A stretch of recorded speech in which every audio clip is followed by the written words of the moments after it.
Admitir, admitir, admitir, admitir.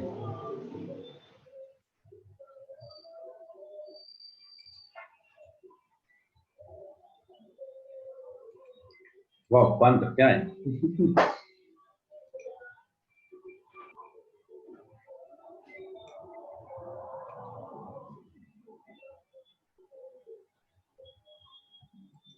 Admitir.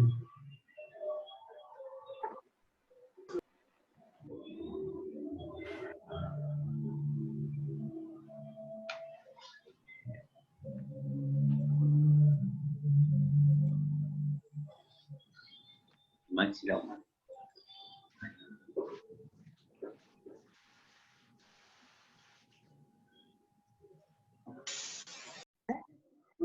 Bien, miramos algunos más y...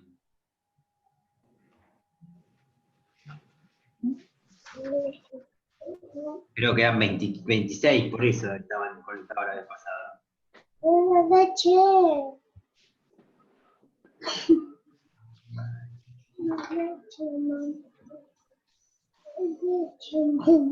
¿Qué?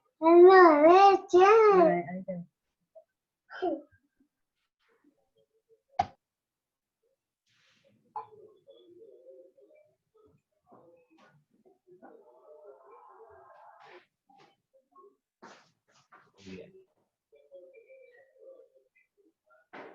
Bueno, ahora le iba a poner un video. Esto después también lo subo. Uso videos, chicos, porque me parece que se verifican más que tanta lectura. En realidad esto más que es muy técnico. Pero para que vean ahí cómo es el seccionador, dónde están las famosas 3 fases que cortan, ejemplo de media tensión, de alta tensión, de baja tensión, las 5 reglas de oro. Por ahí visualizándola creo que queda mejor, porque ahí está bastante escrito. Acá creo que... Bueno, les iba a mostrar cómo se electrocuta. Esto es un video de 5 segundos, pero bueno, esto lo ven siempre. Cómo se electrocutan los pájaros. Acá está.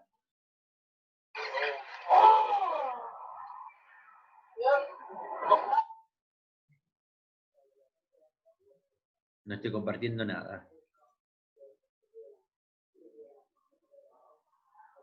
Ahí está. Una función, compartir pantalla. Ahí está. Bien. Bueno, estos son 2 minutos. Están en la línea de tensión de acá de 220 volts.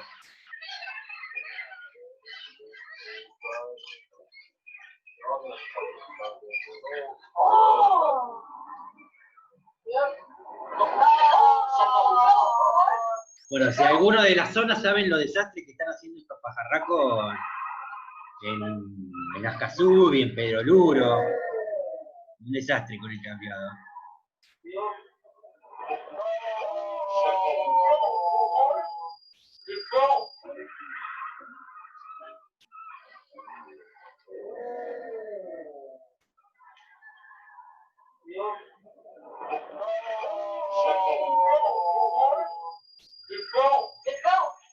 En Estados Unidos se dio eso. Bien.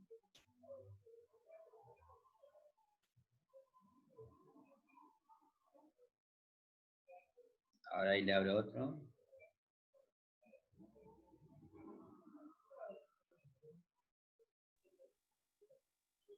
Utilizar para ello siempre su gancho. Bueno. Esto se lo voy a ir mostrando, pero vamos hacia, porque es bastante largo. alguna partecita nomás. Compartir pantalla. Para garantizar la ejecución de los trabajos de una forma segura, se debe comenzar por una correcta organización y planificación de los mismos. La mayoría de los trabajos de electricidad se llevan a cabo en emplazamientos lejanos al centro de trabajo de la empresa. Si no se planifica correctamente el trabajo, pueden darse situaciones tales como no disponer del equipo de protección individual y colectivo adecuado. Esto puede provocar actuaciones inseguras con el consiguiente riesgo de accidente. Olvidar una herramienta o máquina necesaria para realizar la tarea de forma adecuada, con la consiguiente pérdida de tiempo. Eso es lo que le dice el primer punto. La falta de personal cualificado para la realización de algún trabajo especial, por lo que alguien puede hacerlo sin estar capacitado para ello. No tener claro el método de trabajo adecuado. Para evitar estas situaciones, es necesario planificar y organizar el trabajo antes de ponerse en marcha. Una vez elegidos los equipos humanos y materiales, es aconsejable tomarse unos minutos antes de empezar para observar la zona e instalaciones donde se van a llevar a cabo las actividades previstas. Es necesario fijarse en puntos clave, tales como el riesgo de caída, riesgo de contacto eléctrico, trabajos llevados a cabo por otras empresas en el mismo lugar, etc. Una vez se ha comprobado que las condiciones son adecuadas o se han subsanado las deficiencias detectadas, se podrán iniciar los trabajos de forma segura. Por ello, es importante realizar una observación continua de las tareas para impedir la realización de actos inseguros. En caso de detectar algún fallo que pueda provocar un riesgo grave e inminente de accidente, se debe paralizar el trabajo y solucionar el problema o avisar a quien corresponda para que lo haga.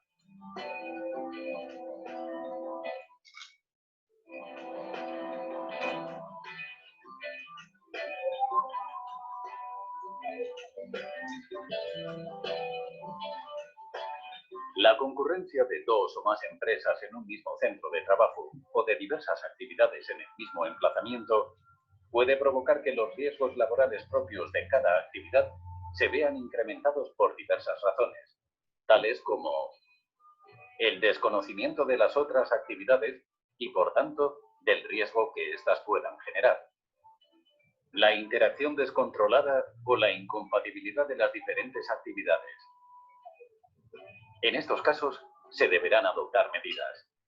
Estas medidas deberán asegurar una cooperación entre las distintas empresas y o trabajadores que realizan diferentes trabajos, coordinando de manera adecuada los mismos para garantizar su ejecución segura. Darse ayuda médica en el 112 para posteriormente y no realice actividades consideradas equipos de trabajo y equipos de protección se encuentren en contacto obstrucción y abandono. Siempre le van diciendo más o menos lo mismo. Deben comprobar que los lugares, equipos de trabajo y equipos de protección se encuentren en condiciones seguras, en correcto uso y mantenimiento. Es un poco con lo que le decía la técnica, ¿se acuerda? Información, consulta y propuestas. La Ley de Prevención de Riesgos Laborales establece, entre otros temas, los derechos y deberes de los trabajadores sobre la seguridad y salud en el trabajo. En su artículo 14, define el derecho que tienen los trabajadores a una protección eficaz en materia de seguridad y salud. Instalaciones provisionales de obra. Aquellas instalaciones destinadas a dar servicio a todas las necesidades de electricidad en la ejecución de una obra. En todas estas instalaciones podemos realizar los trabajos de la siguiente forma. Trabajos en instalaciones sin electricidad. Trabajos sin tensión. Trabajos en tensión. Maniobras, mediciones, ensayos y verificaciones. Trabajos en proximidad de elementos en tensión. Trabajos en emplazamientos con riesgo de incendio o explosión. El Real Decreto 614/2001 establece unas cualificaciones, autorizaciones mínimas que deben poseer los trabajadores para realizar los diversos trabajos eléctricos. Es España eso, chicos, pero acuérdense que nosotros tomamos muy similar nuestra realidad.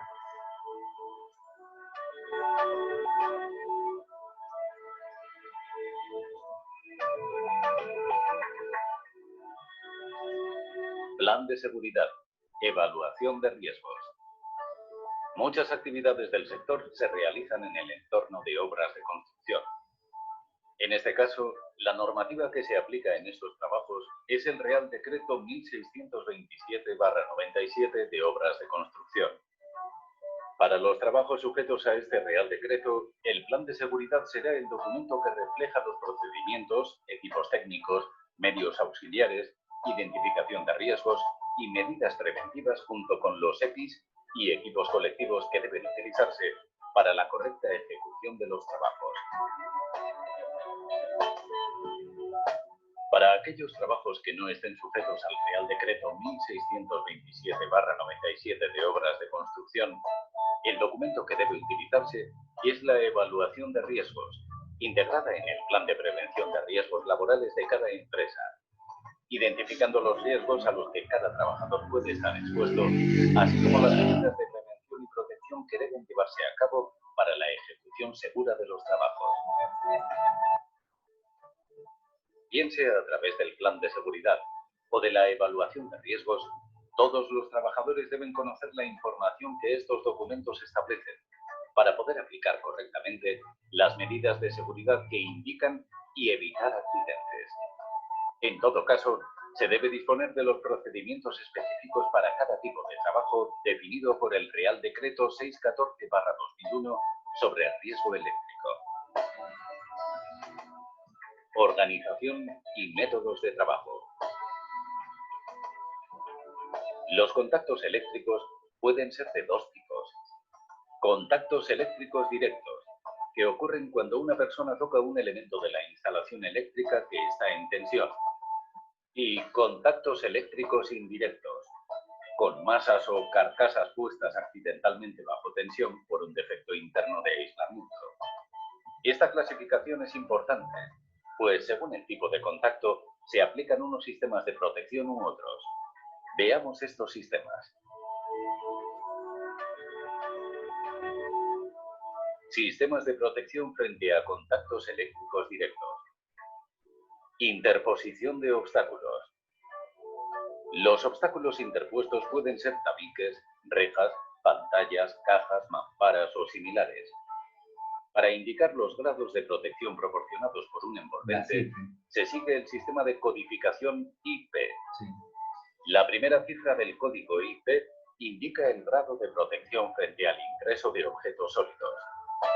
Eso está en cifra el indica el cuadernillo. grado de protección frente a la penetración de agua.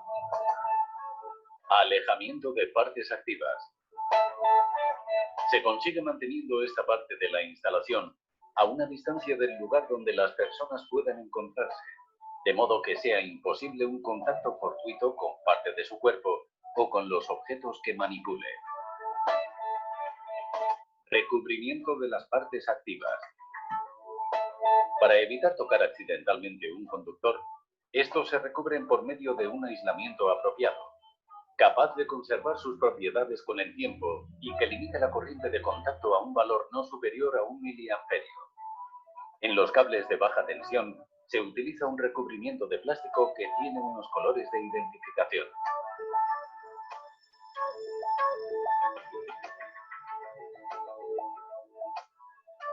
Estos son la trifásica, si tienen Sistemas de protección frente a contactos eléctricos indirectos.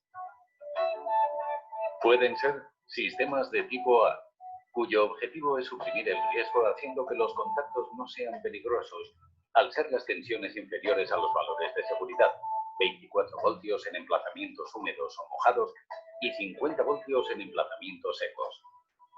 Entre otros sistemas de tipo A, podemos citar separación de circuitos, empleo de pequeñas tensiones de seguridad o separación mediante aislamiento de protección, doble aislamiento. Sistemas tipo B. El más habitual es la puesta a tierra de las masas de los receptores asociada a un interruptor diferencial, que es un dispositivo de corte automático que desconecta el aparato o instalación si detecta un defecto que supere su sensibilidad. Protecciones colectivas. La protección colectiva es el dispositivo o la instalación cuyo fin es proteger a un conjunto de personas de uno o varios riesgos. Las ventajas de la protección colectiva frente a la individual es obvia, pues protege de forma eficaz a varias personas, sin la incomodidad que supone el uso de equipos de protección individual. Ejemplo de protecciones colectivas serían aquellas que deben instalarse para la protección de caídas de objetos o personas para trabajos en altura, líneas de vida, barandillas, redes de seguridad, etc. Los resguardos y dispositivos de protección de que están dotadas las máquinas. Específicamente en los trabajos eléctricos se utilizan equipos de protección colectiva tales como taburetes, alfombrillas aislantes, protecciones de conductor, mantas aislantes, tela vinílica, etc. Todas estas protecciones colectivas deben instalarse siempre que sea posible y mantenerse en perfecto estado. No deberán ser retiradas hasta la finalización de los trabajos. Protecciones individuales. En muchas ocasiones, la utilización de protecciones colectivas no es suficiente o no pueden garantizar la seguridad de los trabajadores, por lo que se debe recurrir a la utilización de equipos de protección individual. Un EPI nunca elimina, ni tan siquiera controla una situación de riesgo, tan solo minimiza sus consecuencias. Los trabajadores deben seguir las instrucciones que se les han dado sobre la utilización y mantenimiento de los equipos de protección individual, así como de colocarlos en el lugar indicado después de usarlos. También deben informar de inmediato a su superior jerárquico directo de cualquier defecto o daño apreciable en un EPI. Para la realización de trabajos de electricidad, los EPI más utilizados son ropa de trabajo. Llevarán el pictograma en el que figurarán las características que tienen, como las letras acreditativas. Sí, elemento de protección personal, elemento de protección individual, lo mismo. Sí, sí. Guantes. Existen diferentes clases de guantes y manoplas aislantes según sus características eléctricas. Deberá elegirse siempre el guante adecuado al tipo de trabajo y la tensión eléctrica. Los guantes aislantes son la principal protección de las manos para la realización de los trabajos con tensión. Estos tengo, estos a veces ustedes cuando hacen un trabajo deben tenerlo de cuero. Protecciones oculares. La protección de la vista se realiza mediante gafa o pantalla facial, que protege de choque o impacto con partículas o cuerpos sólidos, proyección o salpicadura de metales fundidos y radiaciones que se producen en caso de arco eléctrico. Calzado. Está destinado para proteger mecánicamente contra la caída de objetos, perforaciones, etc. En ocasiones especiales podrán tener medidas protectoras aislantes, de conductividad. Protección de la cabeza. El casco protege el cráneo del operario frente a los riesgos de choques, golpes, caídas o proyecciones de objetos. En caso de realizarse trabajos en alta tensión, el casco deberá de disponer de barbuquejo para evitar su eventual caída. Protectores de las vías respiratorias. Si fueran necesarios, podrán utilizarse máscaras, filtros, equipos autónomos o semiautónomos, etc.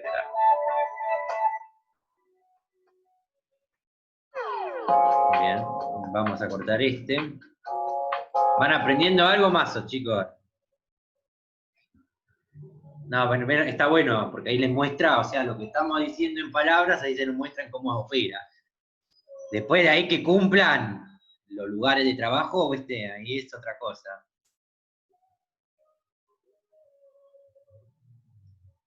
A ver qué era lo que quería ponerle yo, uno de 7 minutos.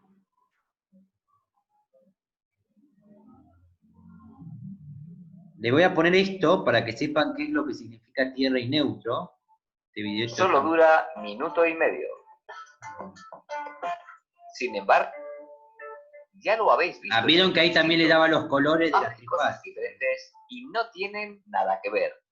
Sin embargo, están conectados. Sí, pero los colores a veces pueden variar. Me habéis Sí, preguntado sobre por esto eso, en pero multitud de ahí ocasiones, se lo daban algunos. casi No sé por qué. tantas como las veces que me habéis dicho que no tengo ni idea de electricidad. En el otro vídeo ya explico por qué hay tanta confusión con este tema. Los que no lo hayáis visto, pinchad en la tarjeta e id a verlo. Solo dura 1,5 minutos. ¿Estoy compartiendo, chicos? Sí. Sí, El cable de tierra, junto con la toma de tierra, no es parte del circuito eléctrico. En condiciones normales de funcionamiento no debería tener tensión ni lo debería atravesar ninguna corriente. Pero en caso de fallo eléctrico, si está como debe estar, protegerá los aparatos y sobre todo a las personas y animales domésticos. Sí, se está viendo. En cambio, el cable de neutro sí es parte del circuito eléctrico.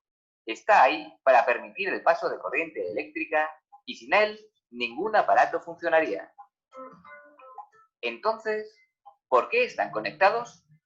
Para responder a esta pregunta tenemos que entender, por una parte, las funciones de la toma de tierra y por otra parte, las funciones de la unión de la tierra con el neutro.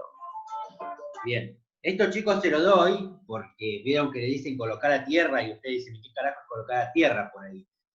¿Cuál es la diferencia? ¿Para qué se hace eso? Bueno, vieron que yo les dije que hay en algunas casas, la mayoría tendrían que tener en realidad, están las jabalinas esas y que es colocar a tierra en realidad nos permite, por si llega a haber alguna electricidad que se pueda llegar a generar o no está bien hecho el corte, evitar la electrocutación nuestra. Pero bueno, acá fíjense que en este video explica bien, está bueno por eso. Ahí está.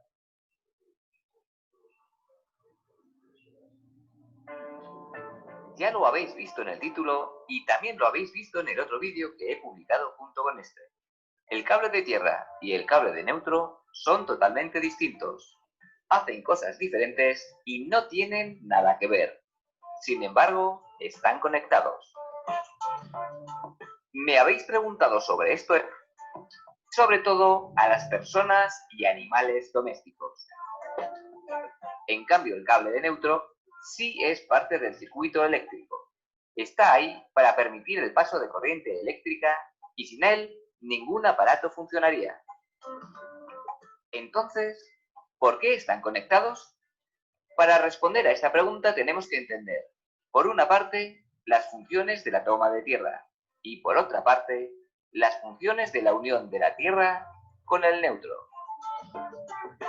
Así que coged aire, pinchad en la manita con el dedo hacia arriba para guardar este vídeo en vuestros favoritos, que empezamos. La toma de tierra es para unir directamente, sin fusibles ni nada, todas las partes conductoras de la electricidad que no son parte del circuito eléctrico con uno o varios electrodos que están enterrados en el terreno. Es decir, la carcasa de los electrodomésticos, una barandilla metálica, el chasis de un motor o cualquier otra cosa metálica que no debe ponerse en tensión, pero que debido a un fallo podría ponerse en tensión. Todos estos objetos, que llamamos masas, deben estar unidos mediante un cable con la pica de tierra que está enterrada bajo los cimientos del edificio. ¿Por qué? Pues si no hubiera toma de tierra, cuando el aislamiento de un aparato se estropea, la masa de ese aparato se pondría en tensión, y cuando alguien tocara ese aparato se electrocutaría y podría morir. En cambio, esa situación con una toma de tierra bien construida sería inofensiva. En ese caso, lo que sucedería sería lo que llamamos un divisor de corriente. Es decir, de toda la intensidad de corriente que sale por el aparato estropeado, una parte atraviesa el cuerpo de la persona que lo está tocando, y otra parte de la corriente se iría por la toma de tierra. Si la toma de tierra se ha construido siguiendo las normas del reglamento, supondrá un camino para la corriente tan bueno que casi toda la corriente se irá a tierra por él, y la cantidad de corriente que atraviese a la víctima será tan pequeña que no le provocará ningún daño. Por esto es tan importante ser riguroso al cumplir las normas del reglamento electrotécnico de cada lugar. Si, por ejemplo, se utiliza un cable de tierra más estrecho de lo debido, la tierra ya no supondrá un camino tan bueno para la corriente, y las personas estarán en peligro. Además, la toma de tierra también protege los aparatos. Esa corriente que se va a tierra cuando un aparato se estropea hace saltar el diferencial que corta la corriente en toda la instalación. Os dejo un enlace al vídeo en el que explico por qué hay que pulsar el botón del diferencial una vez cada 2 meses. Es importante, puede salvar vidas. Los principales motivos por los que se conecta el neutro a tierra son 3. Referenciar las fases a tierra, proteger la instalación de sobreintensidades, ya sea de origen atmosférico o de cualquier otro tipo, y suavizar las perturbaciones de la red. Para entender bien esta parte es necesario comprender las diferencias entre las fases y el neutro. Lo explico en este vídeo de aquí. Imaginad una instalación en la que no existiera ninguna toma de tierra, ni en el centro de transformación, ni en ningún otro lugar. En esas circunstancias, las tensiones de las 3 fases eléctricas serían las habituales, y las tensiones entre las fases y el neutro también serían las habituales. Si, por ejemplo, estamos en España, entre cualquiera de las 3 fases y el neutro mediríamos los 230 voltios a los que estamos acostumbrados, y entre 2 fases cualquiera mediríamos 400 voltios. Hasta aquí parece que todo funcionaría correctamente, pero no. Imaginad un frigorífico funcionando en esta instalación. Su compresor está alimentado entre fase y neutro a 230 voltios, así que funcionaría correctamente. Pero, ¿qué pasa con la carcasa del frigorífico? Pues esa carcasa estará tocando el suelo o quizás una pared, así que estará a un potencial cercano del de tierra. En este punto la pregunta que debemos hacernos es: ¿cuál es la diferencia de potencial eléctrico entre la carcasa del frigorífico y el compresor que está funcionando dentro? Pensadlo un momento. En las instalaciones en las que el neutro está conectado a tierra, que son todas las que están bien hechas, podemos asegurar que la tensión entre la carcasa del frigorífico y el neutro del compresor es un valor muy bajo, de unos pocos voltios. Y por tanto la tensión entre la carcasa y la fase del compresor es un valor muy cercano a la tensión de fase. Si estamos en España, un valor cercano a los 230 voltios. Pero si la tierra y el neutro no están conectados en ningún punto de la instalación, no sabemos absolutamente nada sobre la tensión que hay entre la carcasa y el compresor del frigorífico. Podría ser cualquier valor de tensión. Simplemente, esa tensión estaría fluctuando sin control. Esto tiene un problema muy grave, y es que el fabricante de ese frigorífico lo diseñó con un aislante que soporta un voltaje entre la carcasa y las partes activas limitado, quizás 500 voltios, quizás 800 voltios, así que si no hay conexión entre el neutro y la tierra, es cuestión de tiempo que el aislante se estropee y alguien se electrocute. Resumiendo, si el neutro y la tierra no están unidos en al menos un punto de la instalación, no podemos asegurar el aislamiento entre las masas y las partes activas. Otro motivo por el que el neutro y la tierra deben estar conectados tiene que ver con evitar que las sobreintensidades lleguen a los aparatos eléctricos de los consumidores. El ejemplo típico son los rayos. Si queremos evitar que un rayo que se mete en la línea eléctrica llegue hasta los aparatos eléctricos y los queme, tenemos que ofrecerle un camino por el que fluir a tierra. La unión entre el neutro y la tierra es ese camino. Otro motivo muy parecido al anterior son las perturbaciones. Las perturbaciones son anomalías en las ondas eléctricas de las fases.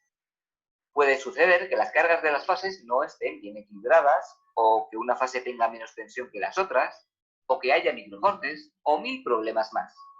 Todos estos problemas provocan que aparezca un voltaje en el neutro que de normal no debería estar ahí. Así que si unimos el neutro con la tierra, estamos quitando, o por lo menos reduciendo mucho, la tensión del neutro y a las personas cuando una masa se pone en tensión. Tenemos que ofrecer a las sobreintensidades un camino para que fluyan a tierra y tenemos que atenuar las perturbaciones. Bien. Hay varias formas de hacer todo esto. Ahí está. Ahí entonces, ¿qué significa eso de, acuérdense, de conectar a tierra? es que nosotros tenemos que tener un electrodo, está en casi todas las instalaciones bien hechas, donde podamos transmitir alguna corriente que esté sobrante, digamos, que esté en exceso y que no la estemos contando ese exceso, no sabemos que está ahí. Entonces es una medida de seguridad, ¿bien? Para evitar algún accidente, más que nada. Por eso siempre dicen colocar a tierra.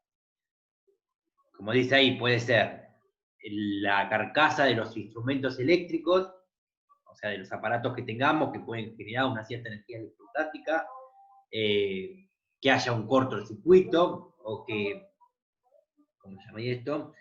Por ejemplo, cuando tienen un rayo X tanto, o siempre las mismas perturbaciones que existen, porque la electricidad no se mantiene siempre en los mismos valores, tiene un leve desfasaje. Bien. Admitir. Y ahora les iba a mostrar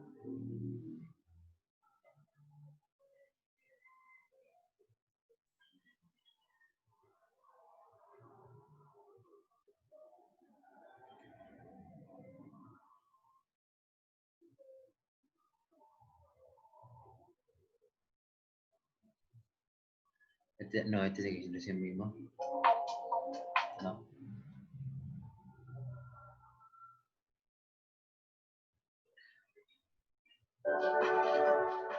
Una función compartir.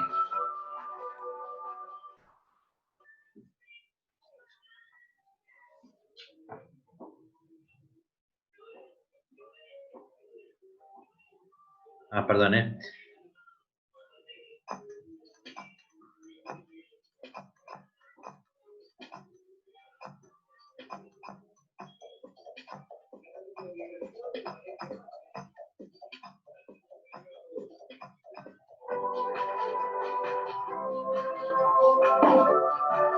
Bueno, ahí de nuevo otra vez vuelvo a mostrar los elementos de protección individual. O elementos de protección personal. Ven, guantes de algodón, guantes aislantes.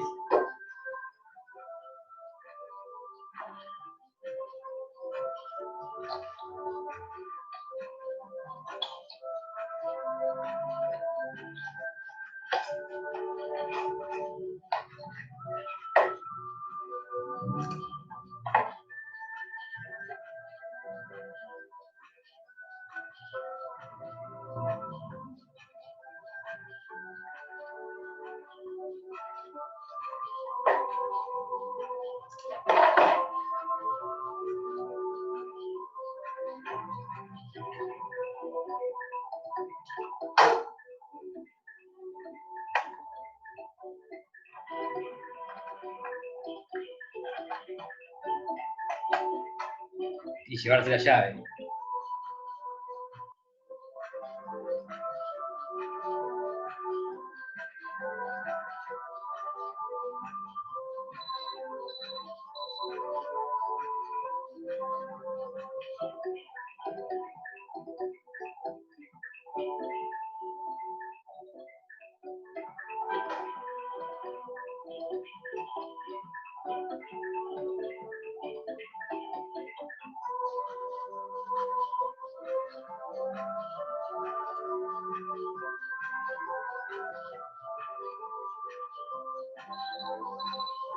¿Ven? Lo tienen que hacer 2 veces.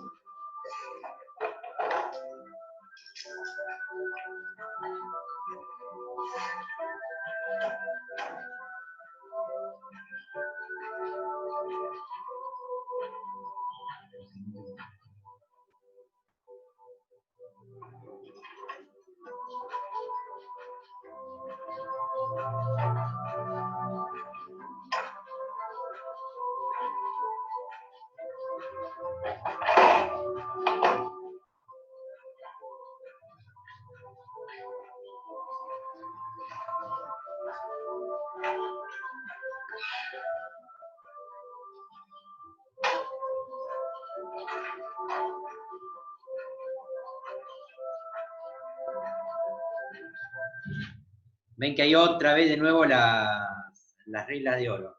Dejamos acá, entramos ahora más o menos dentro de 5 minutos de nuevo.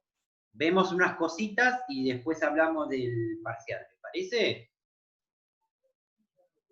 Terminamos de ver un poquito las teorías que faltan. ¿Está bien?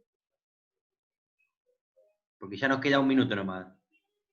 Ah, no, 4:45 dice o un minuto. Ah, 4 minutos nos queda todavía. Bien. Perdón. Bueno. Bueno, fíjense, si ustedes leen básicamente todo lo que estamos trabajando y siempre le van diciendo lo mismo, que tienen que hacer esas 5 reglas de oro. Ya trabajen con alta, baja o tensión mínima. Y como yo les digo, siempre conocer el lugar, verificar que todo ande tal cual. Después van a ver que tienen, bueno, acá esto de protección lo estuvimos viendo 20 veces también. Lo que le contaban de interponer obstáculos y barreras, muchas veces por ahí para ir reduciendo la distancia. Y que todo esto, ¿se acuerdan que en uno de los videos decían que estaba consignada por las famosas reglas IP? Bien, fíjense, esta es los grados de protección de envolventes del material eléctrico de baja tensión que se indican por estas siglas. Bien, IP seguida de 3 cifras. La primera cifra indica el grado de protección de las personas contra los contactos con parte en tensión o piezas en movimiento, y de protección del material contra la penetración de cuerpos sólidos, extraños y de polvo. La segunda expresa el grado de protección del material contra la penetración de líquidos. O sea, la primera es los contactos con sólidos. La segunda, los contactos con líquidos, por ejemplo, como polvo, decía un sólido. Y la tercera indica el grado de protección del material contra los daños mecánicos. Bien. Por ejemplo, cuando la primera cifra es un 0, significa que no hay ninguna protección. Cuando ustedes tienen un 1, está protegido contra cuerpos sólidos que tienen este diámetro de 50 milímetros de cuerpo. O la superficie del cuerpo como la mano, ¿bien? La segunda, fíjense que cuando ustedes tienen la segunda, le ponen sí, un 2, ahí tienen 12 milímetros, es el cuerpo, y los dedos, no la mano. ¿Ven? Acá van otra vez disminuyendo a medida que esto. Con un lugar que digan 5, está protegido directamente contra el polvo. Con un 6, totalmente protegido contra el polvo. Acá está, o sea, parcialmente del 5. ¿Ven? Esto significaría la primera cifra con respecto a los cuerpos sólidos. La segunda cifra era con respecto a los cuerpos líquidos. ¿Bien? ¿Ven? La caída de gota de agua por condensación. Protegido con agua en forma de lluvia, con una inclinación máxima de 60 grados. Protegido contra las proyecciones de agua, contra el chorro de agua. Eso es lo que significa esas cifras IP, que pueden llegar por ahí a encontrar. Y después la tercera cifra, ¿se acuerdan que la tercera cifra directamente, lo que decía acá, era el grado de protección contra daños mecánicos? Bien, entonces acá otra vez usan los mismos números. No hace falta que uno lo memorice tampoco. Es nomás, ¿qué significa? Bueno, después estaba la separación por distancia, que lo vimos. Después otra forma de separar era donde teníamos que cubrir con aislamiento, es decir, con material apropiado esas zonas, para tratar de reducir la intensidad de corriente eléctrica. ¿Ven? Trabajar con elementos de protección personal. ¿Ven? Recubrir partes activas, interposición de obstáculos, alejamiento de las partes activas de la instalación, tensión de seguridad alejada, tensión de seguridad que hay que trabajar es siempre 24 volts. Eso un poco también lo iban contando. Y después, abajo, hay lo que se llama arcos eléctricos, que los arcos eléctricos, esto está más abajo de todo, se produce por la carga que pueda llegar a generarse en ese lugar, que puede, es la acumulación de carga, es la acumulación de carga en un cierto conductor, en un